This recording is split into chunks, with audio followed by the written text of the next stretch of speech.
53-54 বছরের যে জঞ্জাল, এটা 2 বছরে আসলে পরিষ্কার হয়ে যাবে না। একটা সিস্টেম ভেঙে আরেকটা সিস্টেম গড়তে কিছুটা সময় লাগবে। তরুণ প্রজন্মের মধ্যে আই হেট পলিটিক্স এরকম একটা মানসিকতা ছিল। বাংলাদেশের ছাত্র জনতার একটা স্বপ্নের দিন। এমন কোনো মানুষ নাই যার রাস্তায় নেমে আসে নাই, যাদের চোখ দিয়ে বিজয়ের অশ্রু ঝরে নাই। সেই দিনের সাথে আজকের যেটা পার্থক্য, সেদিন আমাদের যে বাংলাদেশকে নিয়ে যে প্রত্যাশাটা ছিল, যত উঁচুতে ছিল, আমরা বাস্তবতা ততটা কাছাকাছি যেতে পারিনি। এবং আসলে সময়ও লাগবে, এটা হচ্ছে বাস্তবতা। কারণ সেদিন ওই একটা দাবিতে, স্বৈরাচারের পতনের দাবিতে আমরা সবাই এক ছিলাম। কোনো দল, মত, ধর্ম, বর্ণ কোনো কিছু বিভেদ ছিল না। কিন্তু 5ই অগস্টের পরে যেটা হয়েছে, আমরা আলাদা দলে গিয়েছি, আমাদের আলাদা মত তৈরি হয়েছে, যুক্তি হচ্ছে, পক্ষে বিপক্ষে কথা হচ্ছে। এটা হওয়াটাই স্বাভাবিক। কিন্তু আমরা প্রত্যাশা করি সেটারও ততটুকু লিমিট থাকবে যেখান থেকে আমরা ওই পুরাতন কালচারে ফিরে যাব না। আমাদের গণতান্ত্রিক চর্চা থাকবে, মত দ্বিমত থাকবে, কিন্তু আমরা নিজেরা ভাই ভাইয়ের রক্ত নিব না, ভাই ভাইয়ের চোখ নিব না। আমাদের কথার উত্তর আমরা কথা দিয়ে দিব। এবং আরেকটা জিনিস প্রত্যাশা থাকবে, ইতিহাসের এই গুরুত্বপূর্ণ পালাবদলগুলো আমরা যেন সত্যটা তুলে ধরি। আজকে ক্ষমতা এক দলের কাছে, কালকে আরেক দলের কাছে যাবে, এটা পরিবর্তন হবে, এটা স্বাভাবিক। কিন্তু দিন শেষে এই জুলাইয়ের যার যেটা ভূমিকা ছিল, আমার একজন সাংস্কৃতিক কর্মীর যে ভূমিকা ছিল, আমার মিডিয়ার ভাই বোনদের যে ভূমিকা ছিল, যে কোনো রাজনৈতিক কর্মীর যে ভূমিকা ছিল, প্রত্যেকটা যদি আমরা সত্যটা তুলে ধরতে পারি, তাহলে আমাদের পথ চলাটা বরং সহজ হবে। কারণ ইতিহাস এমন একটা জিনিস না যে জোর করে চাপিয়ে দিয়ে প্রতিষ্ঠা করা যায়।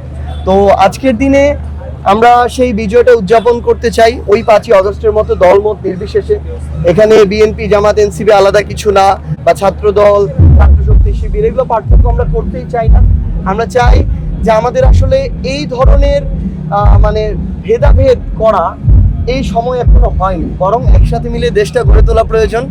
আমরা একসাথে সেদিকে মনোযোগ দিতে চাই, এটাই আমাদের প্রত্যাশা। আপনি যে প্রত্যাশা নিয়ে আসলে জুলাইতে নেমেছিলেন, আপনার কাছে কি মনে হয় যে সেই প্রত্যাশা আসলে কতটুকু পূরণ হয়েছে? যতটুকু প্রত্যাশা ছিল ততটুকু তো পূরণ হয়নি, কিন্তু আমি যেটা মনে করি যে একটা সূচনা হয়েছে। এই সূচনাটার আমি সম্ভাবনা দেখি।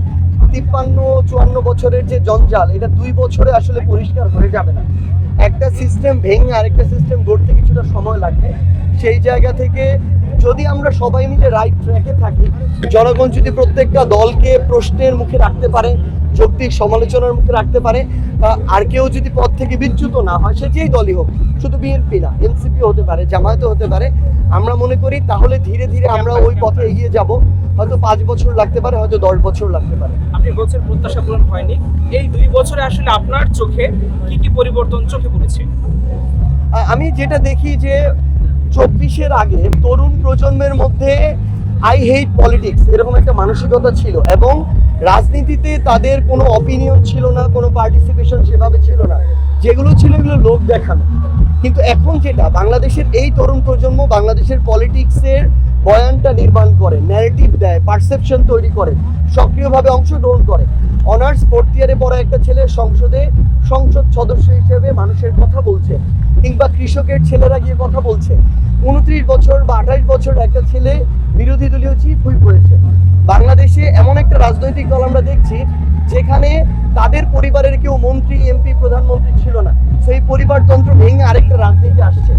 আমরা দেখছি যে কোনো একটা রাজনৈতিক দলের কোনো একটা নেতা, সে যেই দলই হোক, যে কোনো কিছু একটা করে পার পেয়ে যাচ্ছে না, সমালোচনার মুখে পড়তে হচ্ছে, সংশোধন করতে হচ্ছে। আমরা এই পরিবর্তনগুলো দেখি এবং আমরা বিশ্বাস করি এই পরিবর্তন ধীরে ধীরে আরো বৃহৎ আকার ধারণ করবে।